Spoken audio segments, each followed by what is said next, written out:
하나님께서 오늘 우리에게 주시는 말씀은 마태복음 1장 21절부터 23절까지 말씀입니다. 아들을 낳으리니 이름을 예수라 하라. 이는 그가 자기 백성을 그들의 죄에서 구원할 자이심이라 하니라. 이 모든 일이 된 것은 주께서 선지자로 하신 말씀을 이루려 하심이니, 이르시되 보라, 처녀가 잉태하여 아들을 낳을 것이요 그의 이름은 임마누엘이라 하라 하리라 하셨으니, 이를 번역한즉 하나님이 우리와 함께 계시다 함이라. 아멘. 질문 하나 드리면서 말씀을 좀 시작할게요.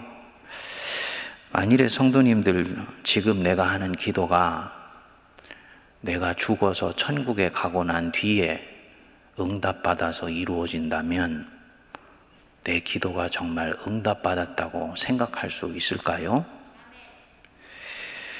그것을 하나님이 내 기도에 응답하셨다 라고 이렇게 별로 고민 없이 받아들일 수 있는 성도는 많지 않을 것입니다. 우리는 우리가 하는 모든 기도가 짧은 시간 안에 응답받기를 원합니다. 오래 한 기도는 오래 응답받기를 원하고요. 또 길어도 내년에는 응답이 떨어지기를 바랍니다.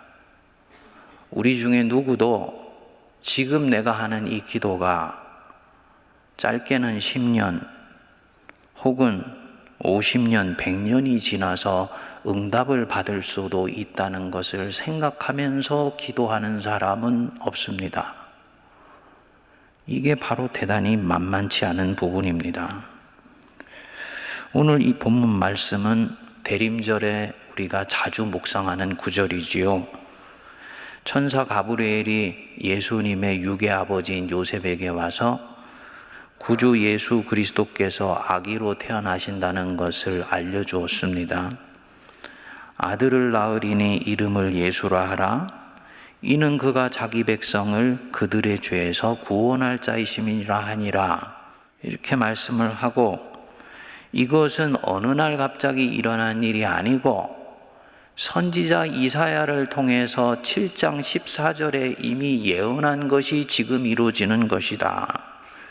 그 예언의 내용이 23절이죠. 보라, 처녀가 잉태하여 아들을 낳을 것이요 그 이름을 임마누엘이라 하리라 하였다. 구약의 예언이 이렇게 해서 이루어지는구나. 간단하게 생각하기 쉬운데 그렇게 생각하시면 안 됩니다. 대단히 영적 민감성을 갖고 읽을 대목이에요. 이 예언이 이사야 때 언제 선포되었느냐? 이사야가 활동하던 때가 대략 주전 737년에서 687년 사이입니다. 그러니까 대략 주전 700년 전에 선포된 예언이지요. 하나님 편에서 보실 때는 700년 동안을 기다리시다가 결국은 일이 이루어지게 하신 것입니다. 이사야 시대의 사람들은 이 예언을 들으면서 생각했겠지요. 처녀가 아이를 낳을 수가 없는데 처녀가 만일에 아이를 낳는 일이 생기면 그것이 바로 징조이다. 메시아가 마침내 너희에게 온 징조이다. 들은 사람들이 얼마나 가슴이 설레었겠습니까? 우리 시대에 바로 그 일이 일어나려고 하는가 보다. 징조를 찾고 기다렸지만 아무 일도 일어나지를 않았습니다. 그리고 그 다음 세대가 또다시 기다립니다. 하지만 아무 징조도 일어나지를 않습니다.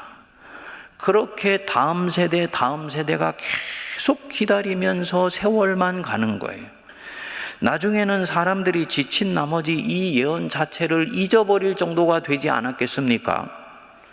그렇게 기다리고 기다리다가 눈이 뭉개질 정도로 기다리는 끝에 마침내 700년이 지나서 처녀가 아이를 낳는 징조가 딱 나타나게 된 것입니다. 어떠신가요? 은혜로우신가요? 아니지요. 하나님을 통해 지금 내가 뭔가를 기다리고 있는 사람에게는 굉장히 당혹스러운 부분이지요. 하나님이 일을 이루시는 속도가 내가 생각하는 것보다도 훨씬 느리기 때문입니다. 그분의 호흡이 상상을 초월할 정도로 굉장히 길다. 그래서 그 호흡으로는 내가 감당할 수가 없다. 나는 단번에 일을 이루기를 원하는데 하나님은 긴 호흡을 따라서 차곡차곡 일을 진행해 가신다. 이게 상당히 도전이 되는 부분입니다. 하나님이 일하시는 것을 보면 한 세대에는 계획서 만드시고 끝납니다. 다음 세대 밭을 갈아엎고 씨를 뿌리세요. 3대 때 갔을 때 자라가게 하시고 4대에 갔을 때야 열매를 거두게 하십니다. 이사야가 예언한 후 예수님이 오시기까지 700년을 하나님은 기다리시면서 일을 하셨어요. 사람의 눈에는 보이지가 않았습니다. 근데 하나님 안에는 수순이 다 있었습니다. 700년 동안 유대뿐만 아니라 로마 전체가 예수님을 받아들일 준비를 시켰고요. 예수님이 이 땅에 오셨을 때 그냥 유대에만 그치지 않고 예루살렘과 유대와 사마리아와 땅끝까지 이르러 복음이 확장되어서 기독교 신앙이 빠른 시간에 세계 종교가 될 수 있도록 하는 모든 기관망들을 다 만들어 놓으셨습니다. 로마를 중심으로 해서 지중해 전체 언어를 통일시키시고요. 그리고 로마로부터 모든 도로들이 쭉쭉 뻗어나가게 만들어서 이 도로만 타면 사도들이 사방팔방으로 다니면서 복음을 전할 수 있는 그런 기관시설을 주님이 다 만드셨어요. 그리고 마침내 예수님을 보내신 것입니다. 사람의 눈에는 하나님의 일이 진행되는 것이 보이지를 않았던 것이지요. 내가 믿는 하나님이 당신이 시작하신 일을 700년이 지나서 이루시는 분이다. 이게 뭘 뜻하는지 우리가 묵상해 봐야 됩니다. 일의 속도에 관심이 있는 사람은 이 하나님을 따라가기가 힘듭니다. 언젠가는 실족하게 된다는 거죠. 이 부분이 힘든 부분이죠. 뭐든지 빨리빨리 이루어져야지 된다고 생각하는 현대 크리스찬들의 이 안목으로는 감당하기가 힘든 부분입니다. 그렇지만 이것이 기독교 사상의 핵심 중의 핵심입니다. 나는 답답하지만 하나님은 서두르시지 않는다. 나는 조급하지만 주님은 차곡차곡 수순을 밟아서 일해 가신다. 그래서 심지어 내 인생이 마무리되고 난 뒤에 700년이 지나서 일을 이루시기도 하신다. 받아들이실 수 있습니까? 내 기도가 응답받지 못하고 내가 숨을 거뒀는데 주님이 내 기도를 받으셔서 700년이 지나고 난 뒤에 일을 이루실 수도 있다. 이 신앙을 받을 수 있느냐는 거지. 자신의 호흡을 고수하는 사람은 절대로 이 하나님 자신의 호흡을 따라갈 수가 없을 것입니다.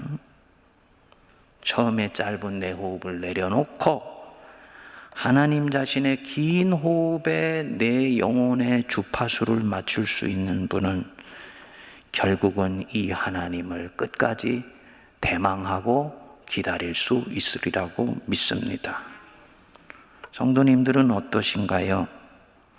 어느 정도의 호흡을 가지고 계신가요? 700년은 아니더라도 한 사람의 인생의 길이인 70년 정도의 호흡은 가지고 계시죠? 끄덕거리시는 분도 있고 아이고 목사님 솔직히 70년은커녕 7년도 못 기다리겠고 70일도 못 기다리겠습니다. 주님께 한번 물어보시길 바랍니다. 주님이 뭐라고 말씀하실지. 나는 지금 기다리지 못해서 무척 답답하고 초조하다. 내가 기다리고 있는 것이 있는데 이루어질 기미가 보이지 않아서 나는 굉장히 조급한 마음이 든다. 짧은 호흡 가지고 있는 나를 불쌍히 여겨달라고 기도해야 될 줄 믿습니다. 이전에 청년 사역할 때, 젊을 때요, 중국에 몇 차례 다녀오면서 들은 이야기입니다. 중국이 막 문호를 개방하던 1990년대였는데요. 중국에는 옛날에 나이가 들어서 40, 50이 되었는데도 결혼을 하지 않고 열심히 돈을 버는 사람들이 있었다 그럽니다. 사연이 있습니다. 한 남자가 사랑하는 여자가 생겼어요. 그런데 자신이 너무 가난하여서 지참금을 주고 사랑하는 여자를 데려올 수가 없는 것입니다. 결국 사랑하는 여자는 눈물을 머금고 다른 사람한테 떠나보내고, 이 사람은 그때부터 팔을 걷어붙이고 돈을 벌기 시작한다고 합니다. 억척스럽게 일해서 돈 벌어 무엇을 하냐? 그 여자가 낳은 딸을 어마어마한 지참금을 주고 자기의 부인으로 마침내 데려오는 거예요. 듣는데 아름다운 러브스토리다 하는 마음도 있고, 이 중국 사람들이 가지고 있는 긴 호흡에 대해서 가슴이 서늘해지더라고요. 우리 한국 사람들이 본래 저 만주에서 이 광야를 달리고 동북아 일대를 호령하던 기마민족인데, 어떻게 하다가 이 한반도 작은 땅에 웅크리고 많은 사람들이 살아가느라고 지금 우리 호흡이 너무너무나 짧고 가팔라졌습니다. 안목이 좁다는 것을 얘기를 하는 거지요. 그러는 가운데서 주님이 이 민족을 사랑하셔서 130여 년 전에 복음을 주셨지 않습니까? 주님이 복음을 주실 때는 그 복음 속에 기독교 신앙과 사상도 함께 주신 거예요. 뭘 뜻하느냐? 하나님은 10년, 100년을 내다보시면서 당신의 일을 하신다. 내가 그 하나님을 따라간다면 나도 또한 긴 호흡으로 하나님을 기다리며 뚜벅뚜벅 길을 걸어가는 이 근기 있는 삶을 살아갈 수 있어야 되고, 지금 뭐가 보이지 않는다고 하더라도 믿음으로 이미 이루어진 것을 보고 탁 트인 시야로 살아가는 이 호연지기를 주님이 우리에게 주시려고 하시는 것입니다. 믿음은 바라는 것들의 실상이요 보지 못하는 것의 증거다. 히브리서 11장 1절에 말씀했지요. 네가 지금 바라고 있는 것이 실상으로 이루어진다는 것을 어떻게 하냐? 내가 그것을 하나님 안에서 믿고 있다는 것이 바로 증거이다. 그러니까 기독교 신앙에서 실상과 허상은 보이느냐 보이지 않는 것이 있는 것이 아니고, 내가 바라는 것들이 믿음 안에서 집요하게 추구되어지면 그것이 이미 이루어지지 않았지만 실상이라는 거지요. 보지 못하는 것의 증거다라는 것입니다. 그래서 믿음을 가진 우리는 10년 뒤에 일어날 일도 마치 지금 이미 이루어진 것처럼 힘을 내어서 영안으로 바라보면서 당당하고 씩씩하고 묵직하게 걸어가게 되는 것입니다.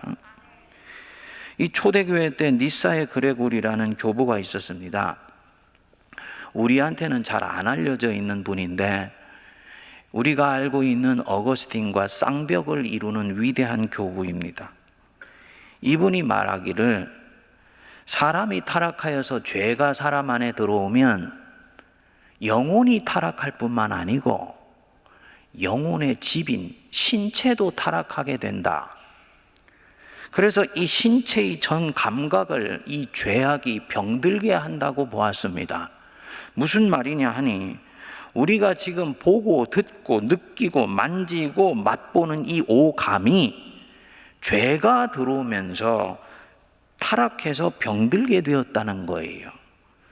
죄에 의해서 병들기 전에는 영안이 탁 트여서 환상이 보이고 5년, 10년 뒤에 일어날 일들이 믿음을 통해 꿰뚫어 보게 되면서 그것을 따라서 신앙의 삶을 오늘 살아갔는데, 죄가 안에 들어오게 되면서 우리의 시야가 이 육안에 갇히고 육체의 눈으로 보는 것 이상을 보지를 못하게 되었다는 것입니다. 그래서 이 그레고리는 죄 때문에 사람들이 갖고 있는 이 시야가 제한되고 시간에 대한 인식도 병들게 되었다. 무슨 얘기냐면 죄가 들어오고 나서 사람이 그때부터 시간에 갇혀 살게 되었다는 것입니다. 우리가 시간에 갇혀 산다는 것을 어떻게 알 수 있느냐? 내가 원하는 때에 일이 이루어지지 않으면 초조해하는 것, 시간에 갇혀 사는 것입니다. 3년 내에 일을 이루겠다고 생각하고 달려들었는데 중간에 병이 들어버렸어요. 육신에 병든 것은 둘째 문제고 그때부터 이 사람 안에 초조함이 밀려오지요. 압박감이 찾아오지요. 시간에 갇혀 사는 것입니다. 3년 이후에도 일어날 수 있는 하나님의 일을 못 보고 있는 것입니다. 40대에 이루고자 한 일이 있는데 어느새 세월만 다 보내버렸습니다. 아무것도 한 일이 없는 것 같아요. 허탈함이 있죠. 초조함이 있지요. 이런 연말이 다가오면 이런 마음이 더하지요. 시간에 지금 갇혀 살고 있는 것입니다. 그레고리는 이것을 일컬어서 우리는 죄인이지만 죄인이기에 모두가 다 시간의 종이고 시간의 노예가 되어서 살아간다. 자기가 생각하고 있는 물리적 시간 안에 일이 이루어지지 않으면 인생에 마치 어마어마한 상실을 경험하고 있는 것처럼 그렇게 불안해한다는 것입니다. 근데 성도님들, 잠잠히 한번 생각해 보십시오. 하나님이 정말 살아계시고 나를 진정으로 사랑하시며 부족하지만 내가 그 하나님 안에서 믿음의 걸음을 걸어가고 있다. 내가 할 수 있는 범위 안에서 지금 나의 이 걸음은 최선이다 라고 감히 말할 수 있다면 그분은 하나님이 자신을 통해 일하시고 계신 것을 믿어야 됩니다. 나의 감각이 병들어 있다는 것은 이것이 느껴지지 않고 보이지 않고 있다는 거예요. 신앙은 시간을 뛰어넘습니다. 영혼을 바라보고 영혼에 잇대어서 오늘의 걸음을 영원을 살아가는 것처럼 한 걸음 한 걸음 내딛습니다. 시간으로부터 자유한 자예요. 구원의 능력입니다. 우리 예수님 전형적인 예가 됩니다. 33년 공생애를 사시는 동안에 12명의 제자들에게 당신 인생을 거셨죠? 예수님이 식민지 지배받는 나라에 태어난 분인데 어찌 그 가슴 안에 나라 잃은 서름이 없겠습니까? 백성들을 얼마나 사랑하시는 분인데 백성들이 피폐하고 고통하는 많은 이유가 로마의 지배 때문이라는 것을 모르시겠습니까? 그런데 예수님은 정치 투쟁에 관련된 말씀은 한 말씀도 입에 떼지를 않으셨습니다. 가이사가 어떻게 하고 있는지 알고 계셨어요. 가이사가 너희에게 어떻게 대하는지 내가 알거니와 라고 말씀하셨습니다. 그런데도 어떤 경우에는 이 원수 로마를 두둔하는 듯이 원수를 사랑하라고 말씀하셨어요. 그리고 그 12명에게 우직하게 당신의 인생 전체를 거셨습니다. 말년이 되었을 때 그 중에 한 사람은 배반하고 11명은 예수님이 가장 힘든 시간에 당신을 버리고 다 도망갔습니다. 인간의 삶으로는 철저히 패배자 같았습니다. 그런데 예수님한테는 시간의 이 한계를 뛰어넘어서 꿰뚫어 보시고 있는 것이 있었어요. 당신이 부활하고 난 뒤에 이 12명 안에 넣어지는 성령을 통해서 이들은 로마 전체를 집어삼키게 되는 그날이 올 것이다. 주님은 이것을 믿었을 뿐만 아니라 보고 계셨습니다. 영 안으로 보시는 거예요. 지금 이 이스라엘을 밟아서 하나님의 영광을 더럽히는 이 로마의 악한 실체를 아십니다.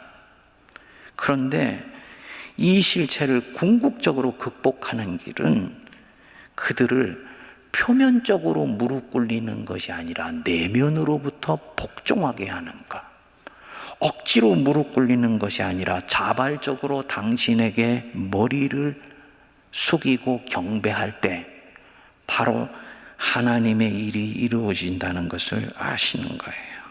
그렇기 때문에 이분은 차곡차곡 수순을 밟아가십니다.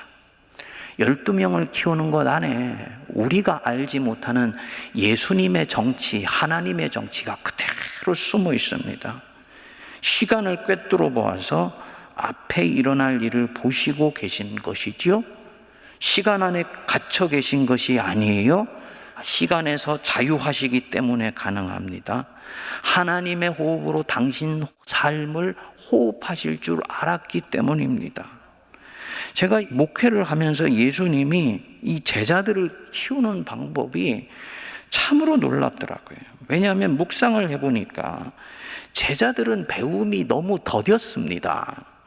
그런데 공관복음서 안에 단 한마디도 예수님이 이것을 보고 초조해했다든지 답답해했다고 나오시지 않아요. 안타까웠다라고만 말씀하십니다. 제자들 보면서 그들의 믿음 적은 것이 속상했던 거예요. 당신이 하나님 안에서 일하는 한 결국은 이 제자들을 통해서 하나님의 일은 이루어질 것을 보시고 계시기 때문입니다. 저도 이렇게 될 수 있으면 좋겠어요. 부끄럽지만 저를 묶고 있는 시간의 굴레가 있습니다. 성도님들 아마 느끼시는 분은 느끼시겠지만 오늘로 제가 세문안교에 와서 본격적으로 목회를 시작한 지 딱 3년입니다. 행정적으로는 9월부터지만 목회를 본격적으로 한 지 오늘이 3년째예요. 지난 3년 동안에 우리 성도님들 부족한 새로운 담임 목사한테 적응하느라고 참 고생이 많으셨습니다. 또 저도 세문안교에 와서 지난 3년 동안에 온갖 일을 다 겪고 있습니다.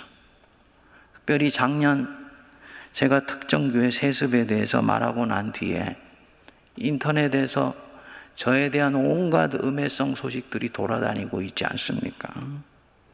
그러는 가운데서 어저께 문득 지난 3년 동안에 뭐가 변화가 됐는가? 주님이 나를 통해 하시는 일이 무엇인가? 답답하기도 하고 좀 초조하기도 하고 의문이 들어서 몇 분에게 물었습니다. 지난 3년 동안에 변화가 있었나요? 그랬더니 뭐가 달라졌고 뭐가 달라졌습니다. 그러는데 별로 마음에 감동이 없더라고요. 낙심이 찾아오지요. 그런데 한 분이 목사님, 제가 달라졌습니다. 제가 하나님을 더 사랑하게 되었습니다. 이 말을 듣는데 가슴이 뜨거워지더라고요. 내가 조급했었구나. 주님은 지금 당신 백성들 속에서 그 심령의 밭 속에 일하시고 계신데 나는 눈에 보이는 변화가 있는지를 쫓아가고 있었구나. 그분의 호흡에 맞추지 못했구나. 시간의 한계 속에 갇혀 있었던 것입니다. 이 유대인과 한국인이 교육열부터 근면한 부분까지 유사한 점이 많습니다만 우리가 유대인들한테 정말 배울 부분이 하나 있습니다. 물론 이 유대인들 중에는 아직 예수 그리스도를 믿지 못하는 사람들이 많이 있지만 이들한테 배울 부분이 있어요. 이들은 길게 호흡하면서 하나님을 섬기는데 훈련이 잘 되어 있습니다. 시간의 종이 되지 않고 시간에 매이지 않고 시간에 쫓기지 않으며 멀리 보고 믿음의 걸음을 뚜벅뚜벅 걸어가는데 아주 훈련이 잘 되어 있습니다. 주후 70년에 예루살렘이 로마에 의해서 완전히 멸망되었지요. 그리고 유대인들은 전 세계로 흩어졌습니다. 로마는 이 유대인들의 지혜를 경계하여서 이 이스라엘 땅에는 그 뒤에 발도 붙이지 못하게 만듭니다. 지명 이름도 의도적으로 이스라엘이 아니라 팔레스타인으로 바꿔버렸습니다. 그 후에 회교도가 한동안 이 땅을 점령하고 페르시아가 잠시 다스리고 난 뒤에 사라세넨에게 정복을 당하고 중세에는 십자군 전쟁의 곤욕을 치르게 됩니다. 하지만 이스라엘 사람들에게 이 이스라엘 땅은 꿈에나 밟아보는 남의 땅이 되어버렸습니다. 그런데 유대인들은 세계에서 흩어져 사는 곳이 어디든지 간에 매년 12월 31일 송년의 날 마지막 만찬을 하면서 항상 이렇게 인사를 합니다. 내년에는 예루살렘에서 만납시다. 하나님이 언젠가 자신들을 자기 조상의 땅으로 돌리실 것이고 자기들의 뿌리인 이 예루살렘으로 돌아가게 하실 것을 믿고 미리 선포하는 것입니다. 엄청난 믿음이지요. 이 인사를 무려 1900년 가까이를 합니다. 100년 빠진 2000년 동안을 이루어질지 어쩔지도 알 수 없는 그 인사를 하는 거예요. 그런데 1900년 그 기다림 끝에 이 인사가 현실로 실현되었습니다. 유대인이 이스라엘 땅에서 토해진 지 정확하게 1873년 지난 1947년 11월 29일에 국제연합에 의해서 승인을 받아서 나라를 되찾게 된 것입니다. 나라 잃은 민족이 거의 1900년이 지나서 그 잃었던 땅을 다시 찾는 역사가 인류 역사 이래 단 한 번도 없었고 이것이 유일한 사건입니다. 기다림의 어마어마한 힘인 줄 믿습니다. 사랑하는 여러분, 하나님의 긴 호흡으로 내 삶을 대할 수 있기를 바랍니다. 대림절은 기다림의 시간이에요. 하지만 대림절뿐만이 아닙니다. 모든 그리스도인은 초림과 재림 사이를 살잖아요. 다시 오시마한 그 예수 그리스도를 우리는 오늘도 기다리면서 믿음의 걸음을 걸어갑니다. 잠깐 후면 오실 이가 오시리니 지체하지 아니하리라. 너희들은 기다려라. 나는 온다. 기다린다는 것이 무엇입니까? 낙심하지 않는다? 포기하지 않는다? 동화되지 않는다? 처음 가진 뜻을 절대로 굽히지 않는다? 하나님이 원하시고 기뻐하시는 그 걸음을 여전히 걸어간다. 이게 기다린다는 뜻입니다. 일이 잘 풀리지 않는다 해서 조급하거나 초조해하지 않습니다. 하나님은 결국 내게 정하신 일들을 이루실 테니까. 내 인생의 때에 이루어지지 않아도 주님은 700년의 호흡을 두고도 결국 이루시니까 천국에서 그 일 이루어지는 것을 보면 되는 것이지, 이 믿음으로 성도는 걸어가는 거예요. 하나님의 뜻은 지연을 통해서 이루어집니다. 성도님들, 흔들리지 마시고 내가 지금 하나님 안에 뿌리를 내리고 있는가, 이것만 명료하게 살피시기 바랍니다. 만일 그렇다 한다면 믿음에 담대해야 됩니다. 초조하면은 안 돼요.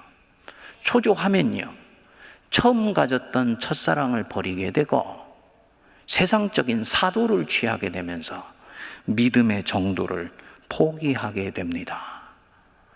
하나님이 아파하시는 거죠.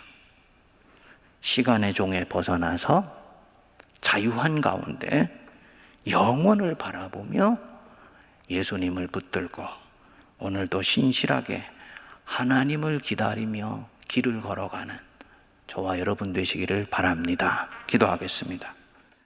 하나님 아버지, 잠시 잠깐 후면 오실 이가 오시리니 지체하지 아니하리라 말씀하셨습니다. 기다립니다. 기다리며 포기하지 않고 낙심하지 않으며 초조해하지 않으며 동화되지 않으며 가졌던 원칙을 내려놓지 아니하고 첫사랑을 버리지 않습니다. 살아남기 위해 사도를 취하지 않으며 죽을지언정 주님이 이끄시는 정도로 걸어가기를 원합니다. 기다리는 저희들을 긍휼히 여겨주시고 때가 되었을 때 우리 인생 속에 치고 들어와 주옵소서. 주님의 일이 이루어지게 하여 주옵소서. 예수님 이름으로 기도하옵나이다. 아멘.